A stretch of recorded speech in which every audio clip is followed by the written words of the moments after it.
Good afternoon. Welcome to the Expert Access Radio program. I'm your host, Jay McKeever, Director of Worldwide Marketing at Syncom Systems. Expert Access Radio is a weekly talk show on 55 KRC, which explores the art, the science, the hard work, the heart work, and hilarity of business. The show features live, in-depth interviews with business leaders and best-selling authors from around the world. They'll share their ideas, information, insights, and inspirational stories to help our listeners in their life of business or the business of life. Expert Access Radio is sponsored by Syncom Systems. And in 1984, President Ronald Reagan had this to say about Syncom's founder. Men like Tom Neese, who started out 15 years ago with $600 and what he called an impossible dream. So he started his own company, Syncom Systems, and it has grown by leaps and bounds. Now, Tom Neese says something very interesting. He says, only in a healthy America can this happen. For 43 years, Syncom's problem-solving software, services, and people have helped thousands of companies all over the world grow and manage their businesses. That is the inspiration behind this program, the Expert Access Radio Hour.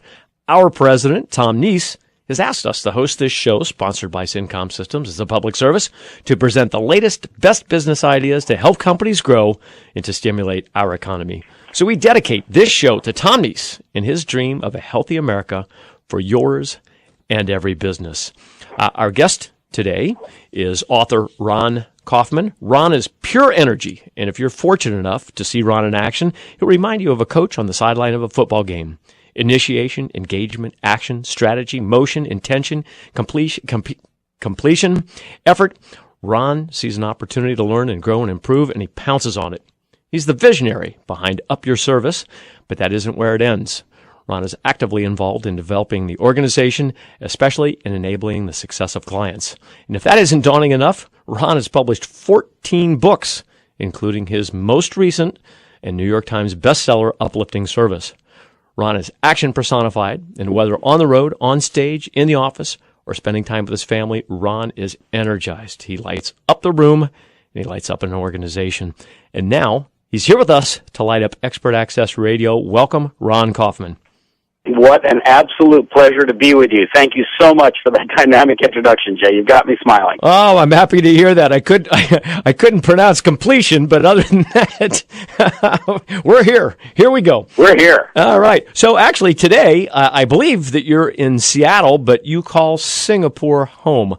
How in the world did you wind up in Singapore? Well, I call Singapore home. I moved there 22 years ago when the nation saw all of its manufacturing move to China, all of its back office operations move to India, and they had almost nothing left except a convenient geographic location and a bunch of people. And they saw that their future was going to be in service and services.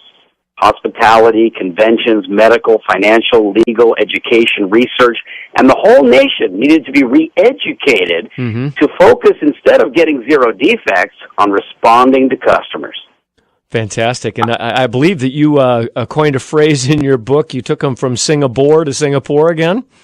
Well, I wouldn't say I was the only one responsible for that, but I've been privileged to contribute to that occurring. We thought you put them on your back and carried them along. But your book is called Uplifting Service, and it really is spectacular. I got to tell you, I got to be honest, I'm lamenting.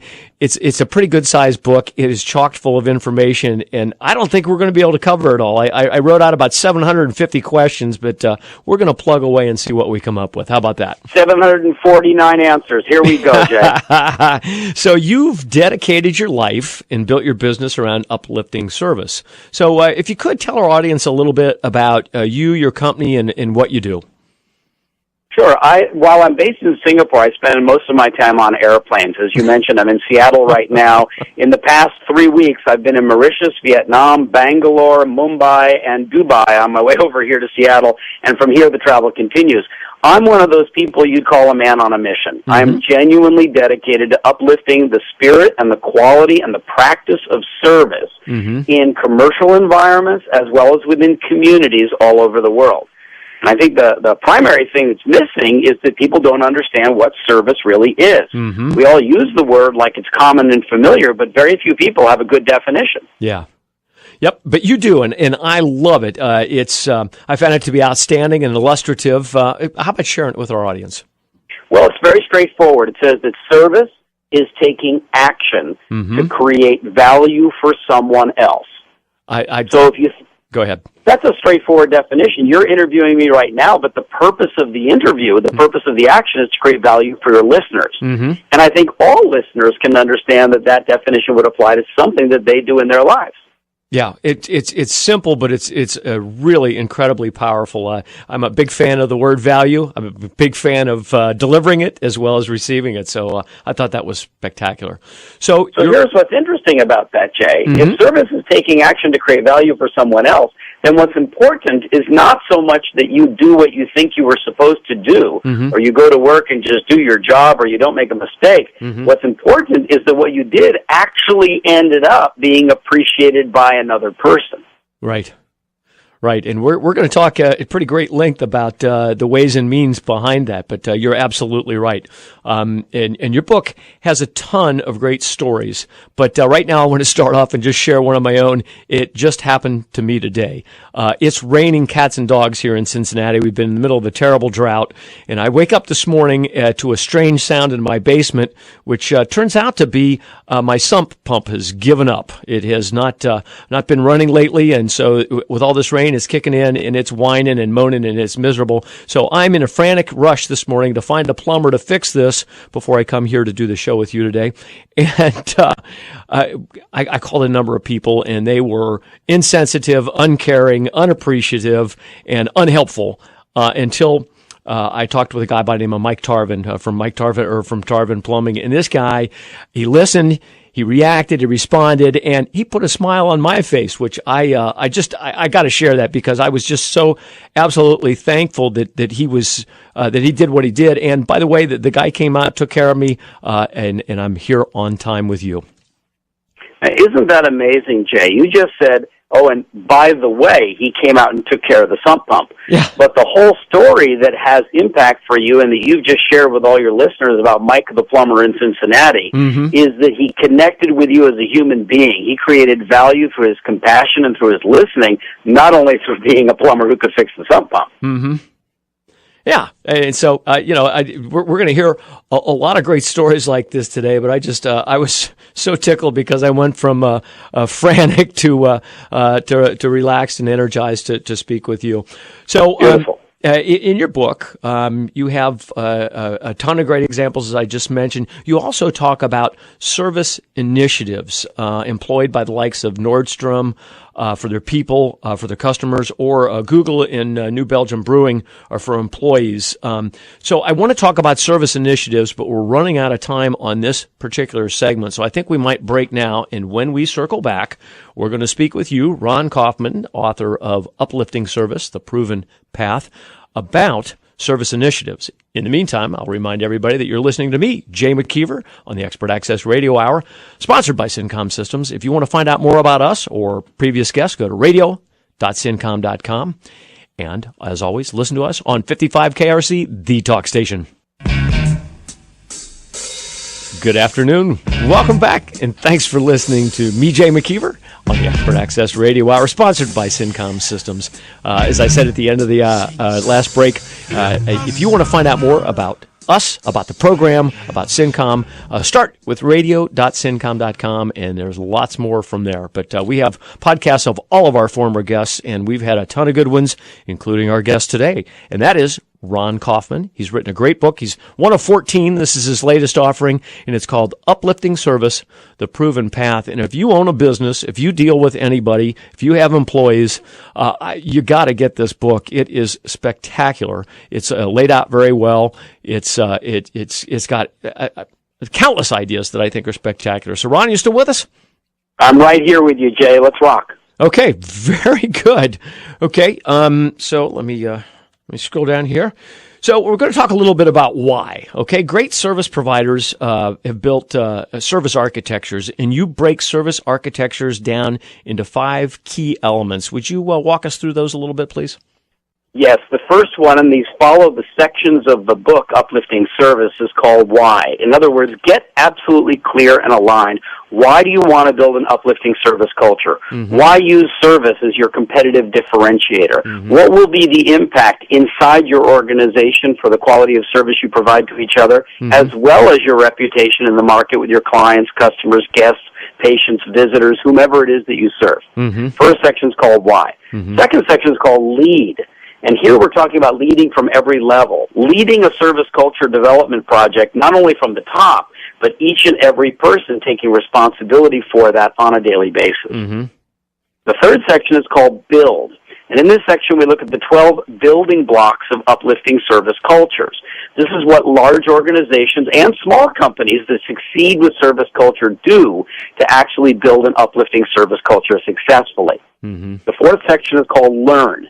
What is the fundamental service education that everybody needs to get that none of us got in school that we need to actually bring into our businesses today to make them more competitive? Mm-hmm. And then the final section is called Drive, which is a implementation roadmap needs to be designed for each and every organization. And there are a lot of good examples and tips that companies can use to implement this in their organizations. Yeah, those are the 5 sections of the book. Yep, and it's spectacular. So I'll circle back to the question we had at the end of the hour, and that is service initiatives. And you talk about what companies like Nordstrom or Amazon have done either externally or internally. Can you provide some examples to our audience, please?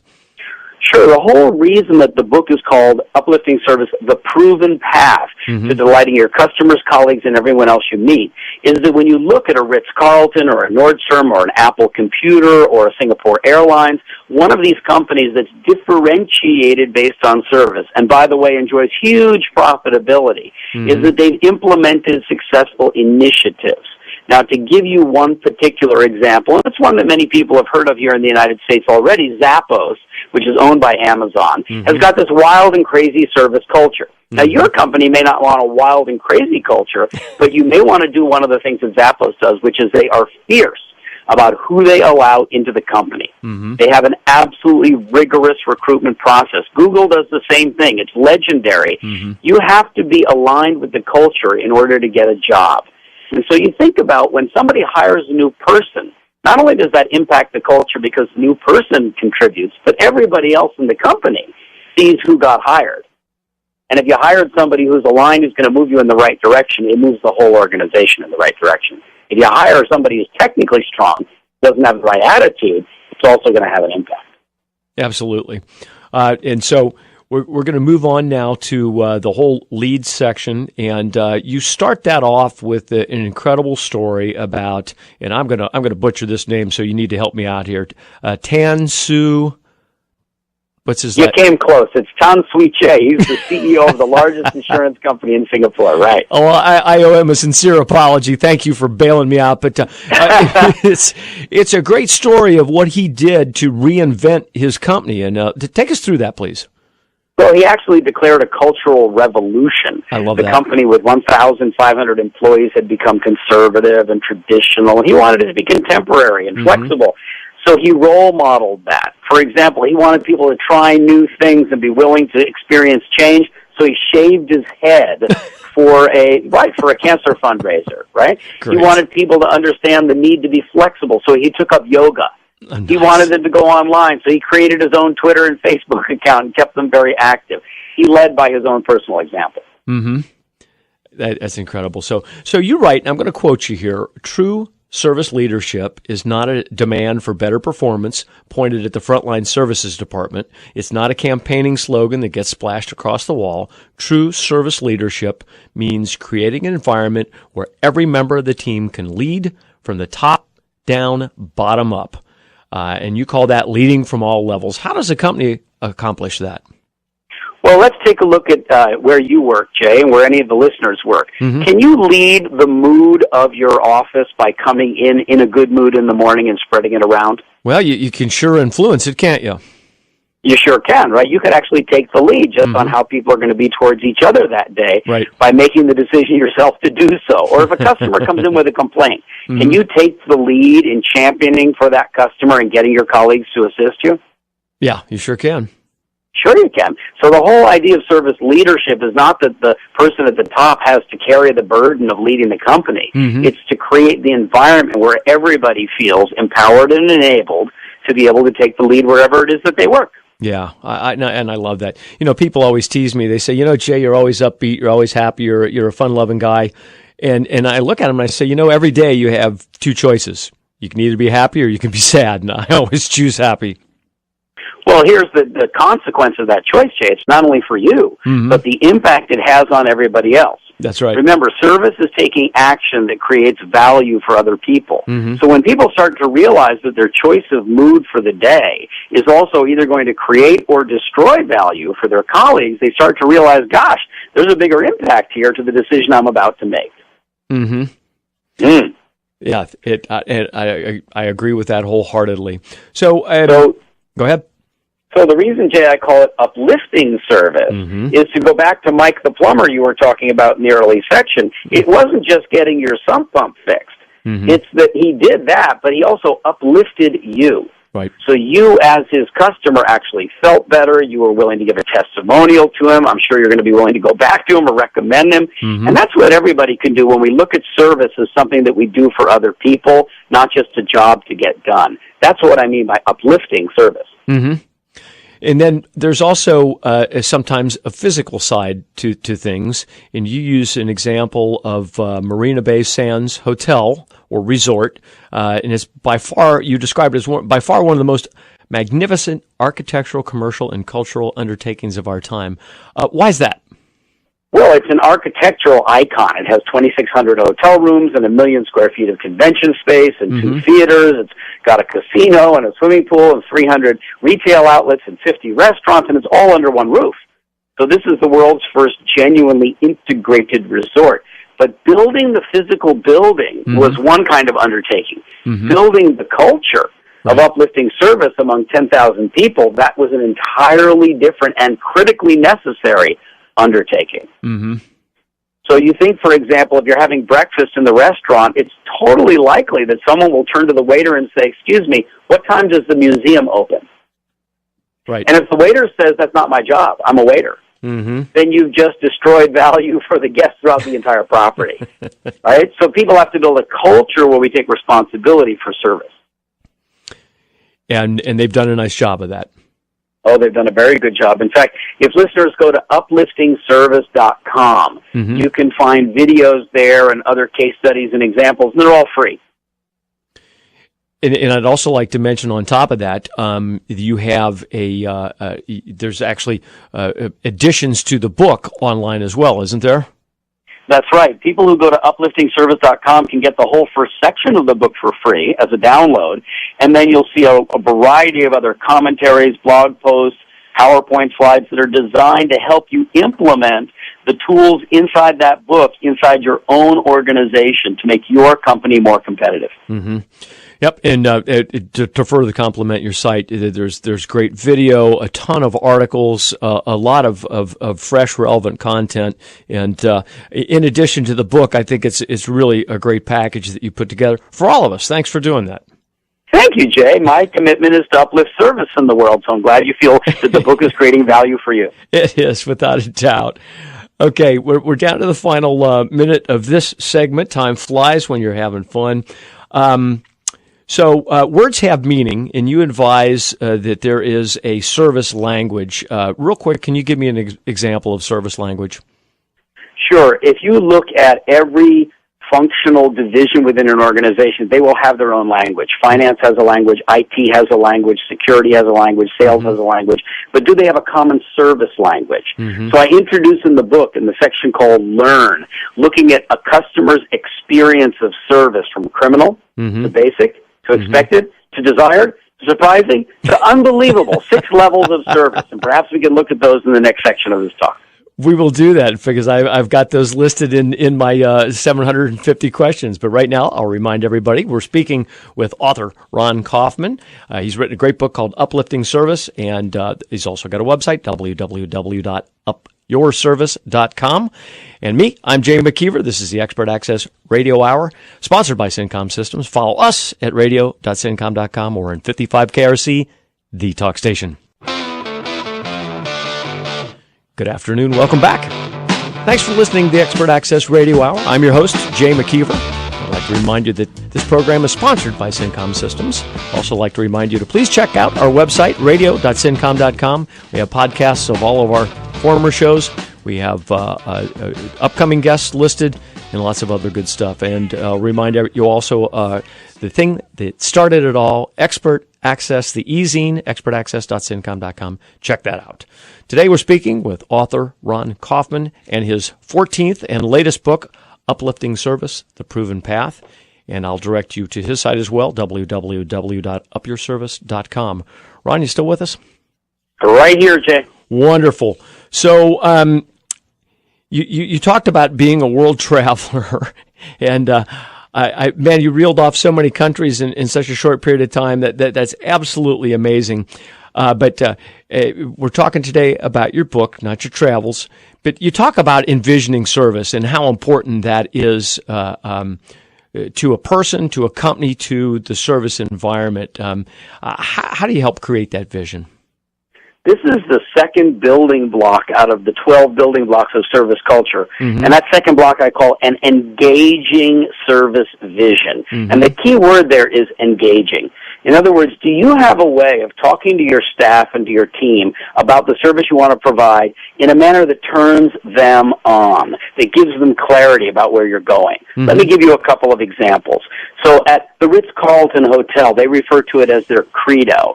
They say, we are ladies and gentlemen serving ladies and gentlemen. Nice. Oh, what a class act. How sophisticated. But notice that what that does, it automatically attracts people who want to work there in that kind of an environment, mm-hmm. and it also sets the tone for internal communications. You could really never have somebody yelling at their colleague or banging on the table because that wouldn't be a lady or a gentleman. Now, by contrast, Singapore Airlines has a phrase, they call it their tagline, which mm-hmm. is service even other airlines talk about. Yep. Whoa, isn't that engaging? It turns people on and makes them think, hey, what can we do that nobody else in the world will do? Uh-huh. And that's what I mean by an engaging service vision. What's yours? Yeah. Yep. There's no end to the creativity that companies apply into their service elements. You talk about Disney's being, how wonderful their service vision is, and they actually have a way of referring to their employees, right? Well, they call them cast members, right? That's right. I mean, right. And, Disney, it's all about just making the family fun, safe, keep the place clean, and create a brand. Look at how long that brand has been around, how famous it is, and how much money they make. And it's because we all know we can go there and get a great, uplifting service experience. Yeah, absolutely. So you talked a little bit about Zappos, but give us some other ideas about how companies go about attracting and recruiting service talent.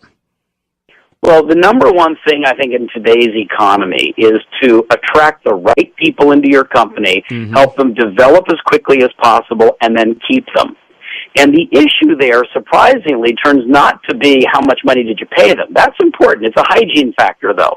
People want to go to work somewhere where they feel good about going to work there. Right. And that means not only that the company gives good service externally, mm-hmm. but also that colleagues see that their roles with each other are providing service, and that they're committed to uplifting the quality of service that they give and get to one another. That kind of a culture naturally attracts the best people, develops them, and retains them over time. Yep. So there's great ideas there to pull people in and to attract people that already have that in mind. So then once you've got the people on board, you still need to teach and orient around service, don't you? Right. Uplifting service orientation is the fourth building block out of those 12. And what that really means is this. You only get one chance to make a positive first impression. Mm-hmm. Now, we know that on a first date. We know that when somebody walks in the door of your office building. But the same is true when a new person joins your company. So rather than having those first days be an administrative pile of paperwork or, well, we'll get around to you, how about putting in a huge amount of effort to make them feel welcome, help them understand the business, mm-hmm. help them understand the culture, and encourage them to contribute to the culture while they're young and they're new and they're bringing in fresh blood. That kind of first day, first week experience is the kind of thing that you can never replace, so you get one chance to do it. Yep, and it sets the stage. So then you got the stage set. You got the right person. You bring them in. You introduce them to your culture. You get them all jazzed up. They're ready to roll. And then human nature, as it is, sometimes they begin to run out of gas. So to keep the enthusiasm high with employees, companies need to recognize stellar service. Who does a good job of that? What kinds of things do they do to recognize their uplifting servers? Yeah, that's a great point, Jay, that service recognition is really key. And the nice thing about it is we've discovered that you don't have to pay people more. You just have to give them that pat on the back. So, for example, at Singapore Airlines, they have an award that's given every year that can be won by multiple individuals, teams, departments, even different branches or city offices. Yep. It's called the Managing Directors Award. So they make it sound very prestigious, but that doesn't cost anything. Mm-hmm. And the award is dinner with the managing director, but they do it all at once, so it only takes one night of his time. And that pat on the back can be not only for great external customer service, but it can also be for people who provide great internal service. And I think that's a really important thing in today's economy, that we're all in this together. Mm-hmm. And when the boss is giving you a pat on the back because your department helped another department, or your shift helped another shift succeed, then that really helps to build that internal service culture. Yeah. So I had a guest on a few weeks back, and he was advocating a program that he called ROPE, Recognize One Person Every Day. And he talked about in doing that, and it's the same point that you bring up, you have to make it meaningful. It can't be just something, kind of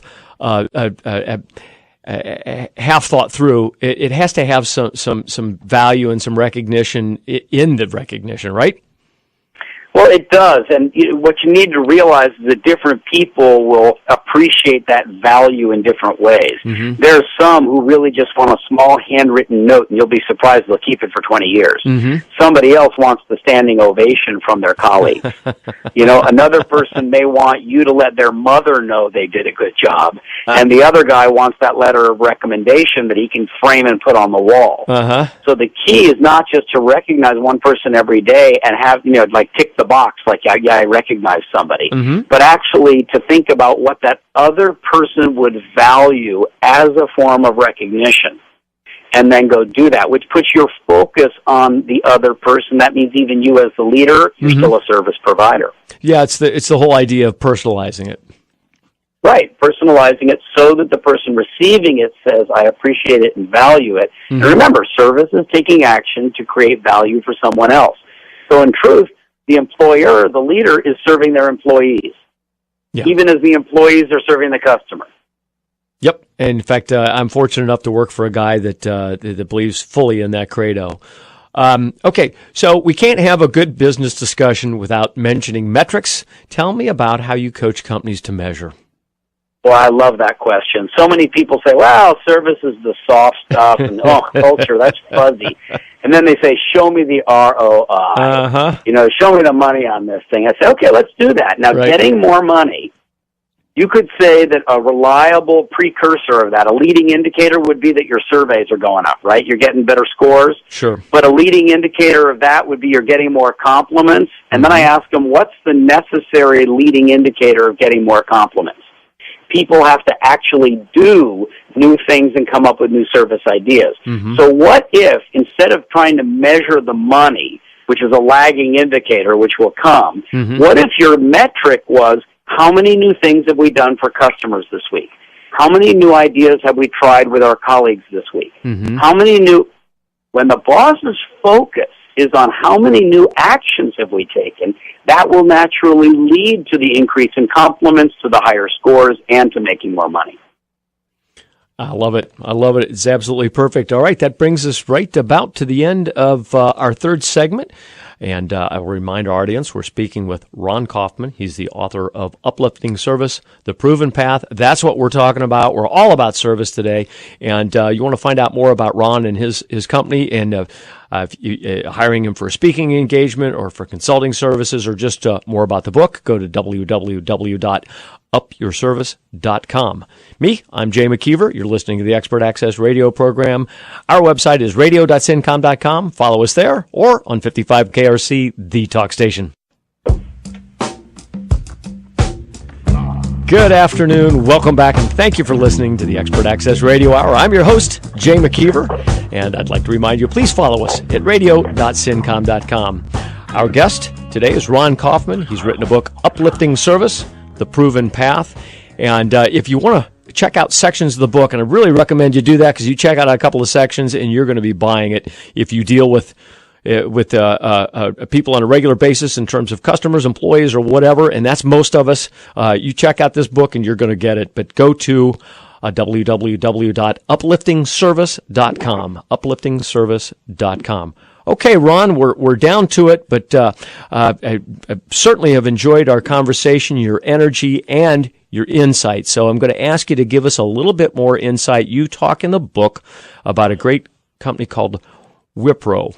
Did I pronounce that right? That's right. Okay. Yes, you did. Fantastic. So give us that story. It's great.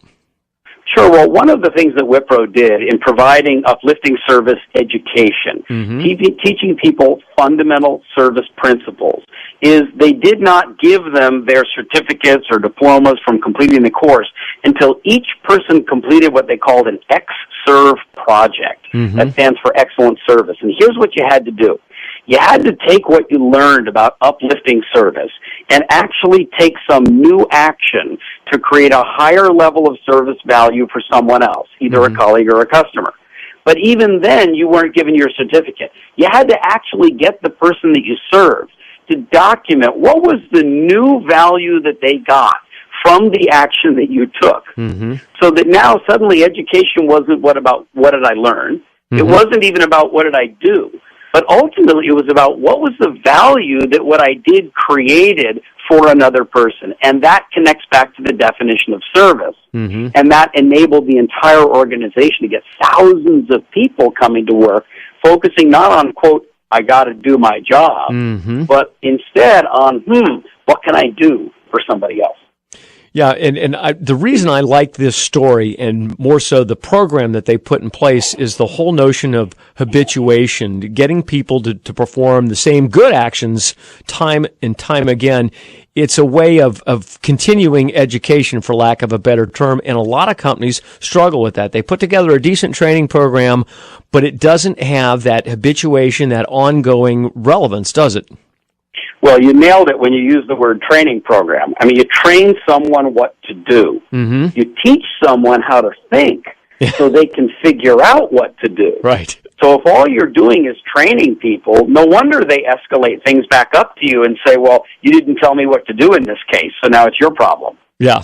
What we want to do is teach people how to think about service, and that's why the book is so full of the lessons and the fundamental principles, so that people can figure out for themselves what's the best service action to take in this unique situation. Yeah.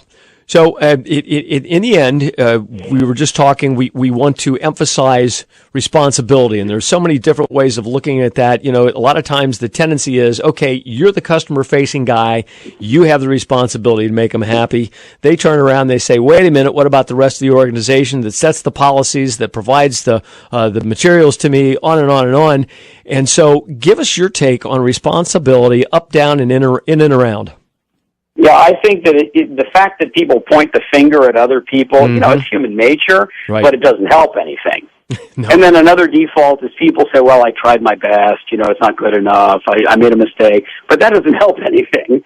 And stories and justifications, those don't help anything either. The only way you're going to get improvement is for people to step up and take personal responsibility for figuring out what is the next new action I could take that someone else would appreciate or value. And when everybody in an organization comes to work that way, that's what makes the company competitive. That's what America needs to do to make the country competitive again. Stop focusing on what's in it for me and put your attention on what can I do for you. Because the more value we create for others, I mean, you know how it is. What goes around comes around to you. Comes back around. And the way you get more for yourself is by doing more for other people. Well, I love that. You suppose you could phone up the president and tell him that for us? Okay. And every member of Congress. Yeah, that's for darn sure. Okay, so you talk about service transactions and prescription points, and you bring in the senses, and I thought that was an interesting take on all the senses. So in covering the senses, give us an example of smelly service. Well, I'll just give you one example. In every service transaction, there are multiple perception points. Okay. And people judge your service based on all of those different points. Mm-hmm. So, you know me, I travel a lot. Many of us have been on airplanes. When the airplane lands and the door opens, the very first experience you have of that other city is not even the airport, it's the Aero Bridge. Mm-hmm. You remember what I'm talking? Remember when the aircraft door opens and you step out, right? Sure. Don't you immediately notice if it's clean or dirty, wet or dry, hot or cold, smelly or not? Don't you notice? I do. Sure you do. And that one small perception point, so many cities don't realize that's actually the first point of opinion that people have about the whole city. Now take that back to your company or to your website or to your office visit or to your person who's going, right? Every single perception point counts. And that's what that chapter of the book, Uplifting Service, is all about. Right. I love that. And it cements the point in your mind. Okay, so let's step back a little bit. People like to talk about the big picture, and you have a whole dialogue that you do about the big picture. How about filling us in on the big picture as maybe it would apply to, say, Amazon? Okay, good. So the big picture means that what customers really value is the overall experience. Now, the overall experience is comprised of 4 categories of value. One of them is what I call the primary product. So if you want to use Amazon, how many books do they have? And other products. They have this enormous range. You can get new books, used books, signed books, collectible books, out-of-date books. They've got a huge product range. But that's not the only reason you get value at Amazon. They also create a lot of value in what I call delivery systems. Right. So you can get around. They'll remember your credit card number. They'll remember the addresses that you've shipped to, addresses that you've shipped to. That doesn't have anything to do with the book, but it still creates a lot of value in a category called delivery. Now, the third category is called service mindset or attitude, and that's the one that most people think about when they hear the word service. At Amazon, they're a bit challenged because they never see you face-to-face and they hardly talk to you on the phone. But if you ever have a problem with them, the email that they send you will be one of the friendliest, most helpful, polite, patient, welcoming emails you've ever received. And so, you're talking about returning a book, and yet they're turning it into value by letting you know how much they want you. And the fourth category of value is called ongoing relationships. And of course, Amazon does that so well because they know what you bought, they know what you looked at, they make recommendations for you. They'll even remember your mother's birthday. So it's the overall experience, or what I call the big picture, that has you saying, wow, I like Amazon, not just the fact that they sell books. Yep. So we're down to the last couple of minutes here, and I just got to tell everybody, Ron, you're amazing, not only for what you've written, but you have all of these steps. I mean, there's tons of them throughout this book, 5 here, 6 here, 7 there, 12 there, and you remember all of them. It's really, I interview a lot of authors, and sometimes I got to spot them a couple of their own points. You are just all over. It's spectacular. So as we're closing down here in the final couple of minutes, there's something I think is really exceptional in here, at least I love, and that's the whole idea of taking a bad situation and turn it around, take that frown and turn it upside down and make something good happen about it. Okay, you're a customer service guy, you got an irate customer, then what? What a wonderful opportunity to turn oops into the positive opportunity. Let's face it, when a customer is upset, you really have a unique moment in time because you want to fix the problem, but if you put in the emotional effort to also appreciate, commiserate, empathize with that human being, they will end up being your strongest advocate. Yep. Those people will convert that emotional energy in your favor and become your ambassador. So the next time somebody comes to you with a complaint, be grateful that they didn't take that complaint online. That's right. They brought that complaint to you, which means they want to be your customer. Very nice. Well, there's the music. We are at the show's end. I'd like to remind everyone we're speaking with Ron Kaufman. Uplifting Service is his latest book. And go to his website, www.upliftingservice.com. Get segments of the book, find out more about Ron and what he does. And Ron, thanks so much for joining us today. Jay, it's been a delight to be with you and your listeners. Have a great day.